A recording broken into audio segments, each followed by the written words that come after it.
বিসমিল্লাহির রহমানির রহিম। আসলে জেলা কারাগারটা এর অনেক সমস্যায় জড়িত। কয়েদিরাও যেমন নানান সুবিধা থেকে বঞ্চিত, এবং এই জেলখানাটা আসলে অনেক পুরনো হয়ে গেছে। বহু বছর আগে এটা করা হয়েছিল। এখন সব মিলায়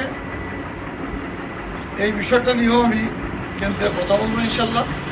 কিন্তু যেহেতু সামনে পবিত্র ঈদ উল ফিতর, যে কথা আমাদের জেল সুপার সাহেব বললেন, কিছু একদম গরিব অসহায় বন্দী আছে যাদের কিচ্ছু নেই, একটা লুঙ্গিও কিনে পড়তে পারবে, এরকম একটা শাড়ি কিনতে পারে না।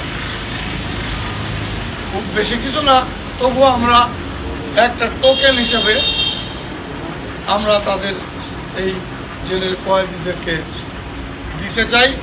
সেই উপলক্ষে এখানে আসে। আমি মনে করি আল্লাহ রাব্বুল আলামিন যেন এটাকে কবুল করেন এবং এই অসহায় গরিব মানুষের পাশে যাতে আমরা আরও বেশি দাঁড়াতে পারি তার সুযোগ করে দেন। সবাইকে ধন্যবাদ। সালাম দিয়ে দিতে চাই আপনাদের মাধ্যমে।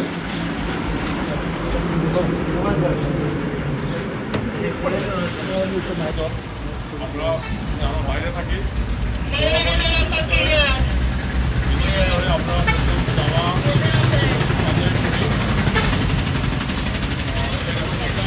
চাই আমাদের বাঁকুড়া জেলা কারাগারের বন্দীরাও নতুন জামা বা লুঙ্গি যারা অসহায় আছে তারা করে সাহায্য করবে। তারই ধারাবাহিকতায় আমি মাননীয় সংসদ সদস্য মহোদয়ের মাধ্যমে আজকে বাঁকুড়া জেলা কারাগারে অসহায় দুস্থ বন্দীদের জন্য কিছু নতুন কাপড় নিয়ে আসছেন। এই জন্য আমি বাঁকুড়া জেলা কারাগারের সকল স্তরের কর্মকর্তাদের এবং বন্ধুদের পক্ষ থেকে আমাদের মাননীয় এমপি মহোদয়কে জানাই আমাদের কৃতজ্ঞতা, আন্তরিক ধন্যবাদ এবং আল্লাহ তাআলা তাকে যেন আরও উচ্চ আসনে নিয়ে যায়। আমরা প্রার্থনা করি তিনি যেন আমাদের মন্ত্রী পরিষদ সদস্য হিসাবে অন্তর্ভুক্ত হন। আমাদের সকলের দোয়া থাকবে। আর আপনারা সবাই জানেন যে মজদুমের দোয়া আল্লাহ তাআলা কবুল করে, বন্দীদের দোয়া সবচেয়ে বেশি কবুল হবে ইনশাল্লাহ আমরা মনে করি। এবং আল্লাহ তাআলা তাকে সুস্থ করুক, দীর্ঘায়ু করুক এবং ভবিষ্যতে আরও